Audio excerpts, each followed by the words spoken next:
Alors effectivement, est-ce qu'il faut resurfacer ou non la patella dans les prothèses totales de genoux? C'est une question qui existe depuis aussi longtemps que la prothèse totale existe. Et vous savez qu'il existe 3 attitudes possibles concernant le resurfaçage. Les chirurgiens qui resurfacent toujours, ceux qui ne resurfacent jamais, et ceux qui resurfacent à la demande ou à la carte. Et il y a de grandes disparités quand on regarde les études de registre international avec des taux de resurfaçage qui vont de 7 à 70% et des grandes variabilités aussi au sein de chaque pays, notamment en France, avec des choix qui se portent à la fois sur la formation, sur l'expérience personnelle et aussi sur les résultats scientifiques. Ceux qui resurfacent systématiquement s'appuient notamment sur le fait, en tout cas l'espérance, de diminuer les douleurs antérieures, diminuer le taux de révision, notamment pour reprise, pour resurfaçage secondaire. Et puis il existe un débat actuellement sur l'influence du resurfaçage en fonction du type d'implant, notamment les prothèses postérostabilisées. Alors que dit la littérature? On a une étude de Waters qui commence à dater un petit peu, mais qui reprenait sur 500 patients avec un recul moyen de 5 ans, une diminution par un facteur 5 des douleurs antérieures. Une revue de la littérature qui incluait 10 méta-analyses, et parmi celles-ci, seulement 4 retrouvaient une diminution significative des douleurs antérieures avec le resurfaçage patellaire.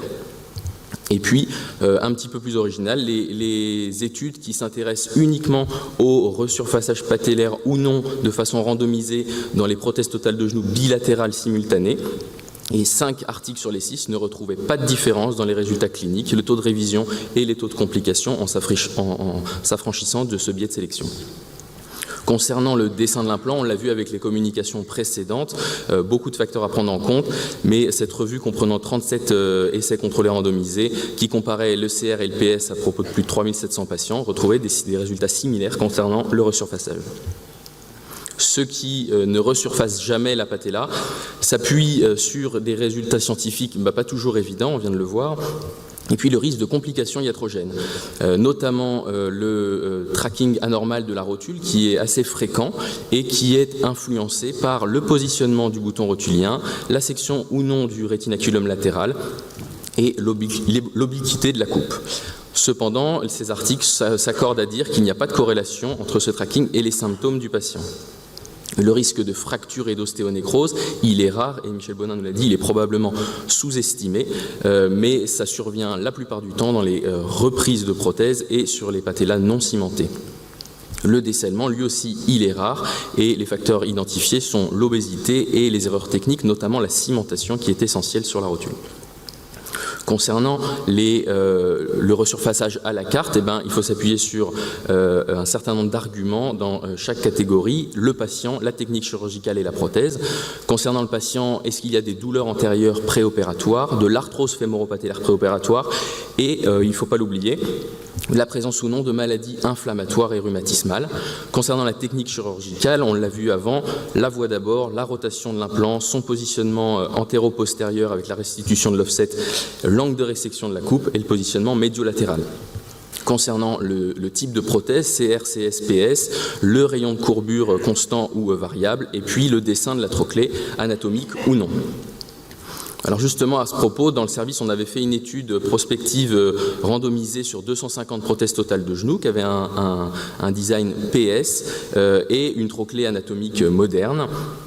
On avait analysé les scores cliniques et les résultats radiologiques. On ne trouvait pas de différence avec un recul moyen de 18 mois. C'était quand même assez bref. Sur les scores IKS, le taux de révision, les amplitudes articulaires, les douleurs antérieures et le score de prothèse oubliée.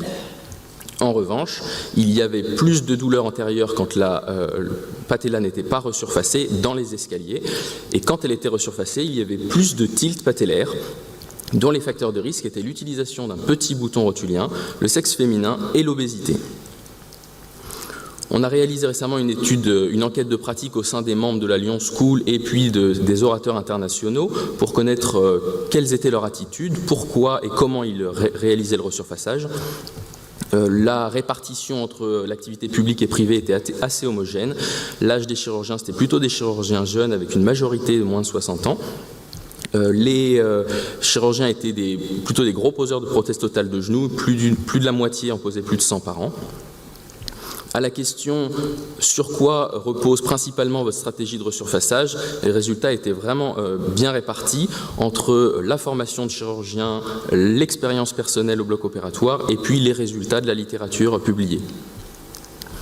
Alors la fréquence des resurfaceurs, 41% resurfaçaient systématiquement la rotule, 57% la majorité resurfaçait à la carte, et puis rarement il y avait des non-resurfaceurs.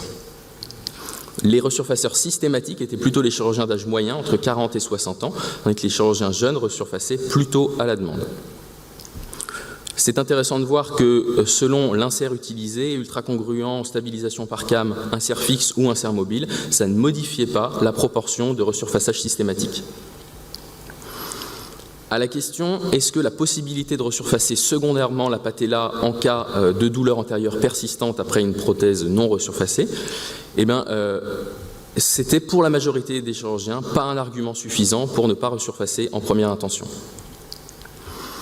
Les facteurs à analyser pour les resurfaceurs à la carte, c'était avant tout l'arthrose fémoro-patellaire préopératoire radiologique, la présence de douleurs antérieures, l'épaisseur de la rotule, le dessin de la trochlée prothétique et les lésions chondrales péropératoires.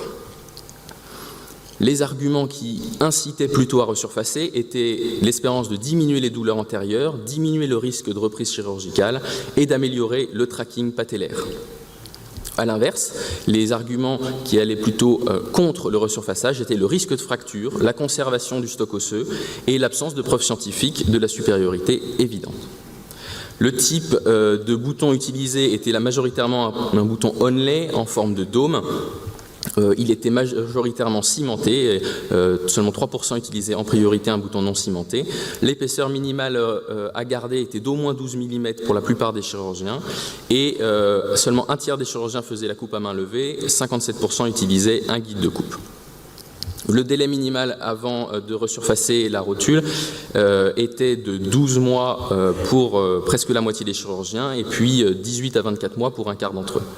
Et les examens complémentaires à faire avant d'envisager un resurfaçage secondaire étaient en majorité un scanner couplé à la scintigraphie et puis pour certains une infiltration diagnostique soit à base de stéroïdes, soit à base d'anesthésiques locaux et c'était exclusivement des chirurgiens étrangers, aucun chirurgien français n'utilisait cette attitude. En conclusion, est-ce qu'il faut resurfacer ou pas? Difficile de répondre aujourd'hui à la question.